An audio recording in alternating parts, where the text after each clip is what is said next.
Hello दोस्तों, नमस्कार। Motive 51 channel में आपका स्वागत है। क्या हम जानते हैं सिक्का रखने के 5 फायदे? नहीं जानते हैं तो आज हम जानेंगे। सिक्का मीन्स होता है चोटी, जो सिर के पिछले भाग में रखते हैं। तो सुनिए, चलिए। सिर के पीछे एक केंद्र स्थान होता है। प्राचीन काल में लोग भले ही पूरे सिर के बाल कटवा लेते थे, लेकिन इस स्थान के बाल नहीं कटवाते थे। इस स्थान के बालों को सिक्का के नाम से जाना जाता था। आज भी बहुत से लोग जो सिक्का रखते हैं, शास्त्रों में बताया गया है कि सिक्का के बालों को गांठ लगाकर रखना चाहिए। बहुत से लोग फैशन के चक्कर में सिक्का रखना पसंद करते हैं और इसे कटवा लेते हैं, जबकि प्राचीन ग्रंथों में बताया गया कि सिक्का काटने के मतलब सिर काटना होता है। किसी व्यक्ति को मृत्युदंड दिया जाता था, लेकिन किसी कारण उसका सिर नहीं काटा जाता था, तो सिक्का काट दी जाती थी। सिक्का काटे हुए व्यक्ति को दास माना जाता था। यह तो सिक्का के विषय में प्राचीन मान्यताओं की बात हुई है। असल में सिक्का रखने के बड़े ही फायदे हैं, इसलिए शास्त्रों में बताया गया है कि मनुष्य को सिक्का जरूर रखना चाहिए। आइए जानें सिक्का रखने के 5 बड़े फायदे। सिक्का का सबसे पहला लाभ यह है कि यह व्यक्ति की बौद्धिक एवं स्मरण शक्ति को बढ़ाने में काम करता है। आपको चाणक्य कई अन्य प्राचीन विद्वान की तस्वीरें देखी होंगी, जिसमें उनके सिर पर सिक्का दिखी होगी। यह सिक्का इसलिए रखते हैं कि उनकी बौद्धिक क्षमता बनी रहे। सिक्का के विषय में चाणक्य की एक कथा काफ़ी मशहूर है। जब राजा धनानंद ने उनका अपमान किया तो उन्होंने यह शपथ ली थी कि जब तक नंद वंश का अंत नहीं कर दूंगा, तब तक अपनी सिक्का बांधूंगा नहीं, और इन्होंने अपने शपथ को पूर्ण किया था। एक पश्चाताप वैज्ञानिक हुए सर चार्ल्स वेल्युके। इन्होंने सिक्का के फायदे पर जब शोध किया, तब बताया कि सिक्का का जिस्म के उस जरूरी अंग से बहुत संबंध है जिससे ज्ञान, वृद्धि और तमाम अंगों का संचालन होता है। जब से मैंने इस विज्ञान की खोज की, तब से मैं खुद चोटी रखता हूँ। सिक्का रखने का दूसरा फायदा क्या है? मस्तिष्क के भीतर जहाँ पर बाल अपवर्त होता है, उस स्थान पर नाड़ियों का मेल होता है।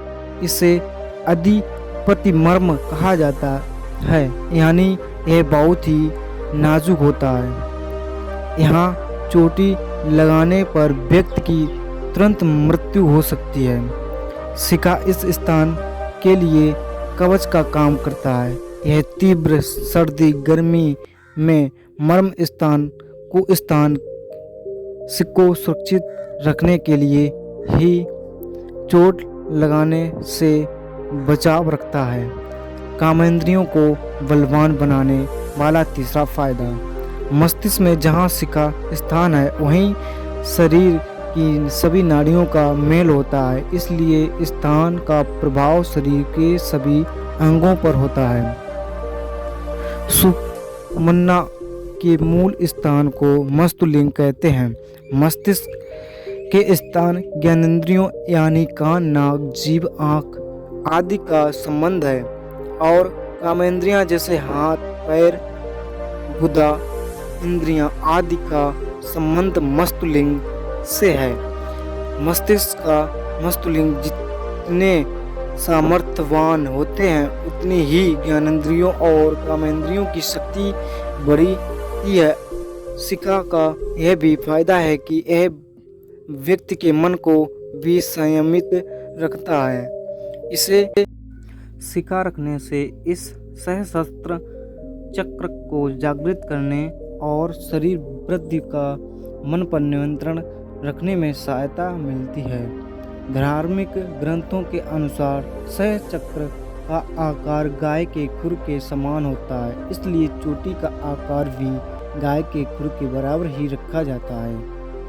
जो लोग शिखा रखते हैं उनकी स्मरण शक्ति बाकी लोगों के तुलना में अच्छी होती है। ऐसे लोग एक बार जिस चीज़ का अध्ययन कर लेते हैं वो उन्हें आजीवन याद रहती है। इसलिए गुरु शिष्य परंपरा में भी शिखा रखने का प्रचलन सदियों से चला आ रहा है। शिखा रखने से हमारे ज्ञान इंद्रियों को शक्ति प्राप्त होती है, इसलिए शिखा रखने से बेहद आवश्यक हिंदू धर्म में माना गया है। शिखा रखने से आपका सहस्त्र चक्र जागृत होता है, जिससे आपके ज्ञान की वृद्धि होती है। और चोटी रखते समय सिर के सारे बाल काट देना चाहिए, केवल सिर के बीचों बीच ही चोटी रखनी चाहिए। धार्मिक शास्त्रों में चोटी का आकार गाय के खुर के समान बताया गया है, अर्थात चोटी का आकार गाय के खुर के जितना बताया गया है। साथ में दान धर्म पूजा भोजन इत्यादि कार्य करते समय चोटी को गांठ बांध कर रखनी चाहिए। और स्नान दान जप हवन आदि में शिखाबंदी होनी चाहिए। भोजन लघु शंका दीर्घ शंका मैथुन व मुर्दा धोते समय शिखा खोल देनी चाहिए। और पूजा पाठ के समय शिखा में गांठ लगाकर रखने से मस्तिष्क में संकलित ऊर्जा तरंगें बाहर नहीं निकल पाती हैं। इसलिए हम सभी को हिंदू धर्म में शिखा रखनी ज़रूरी होती है। और आप भी इस कहानी को सुन रहे होंगे तो सभी लोग अपनी अपनी शिखा रखें, यानी कि चोटी रखें ज़रूर। धन्यवाद।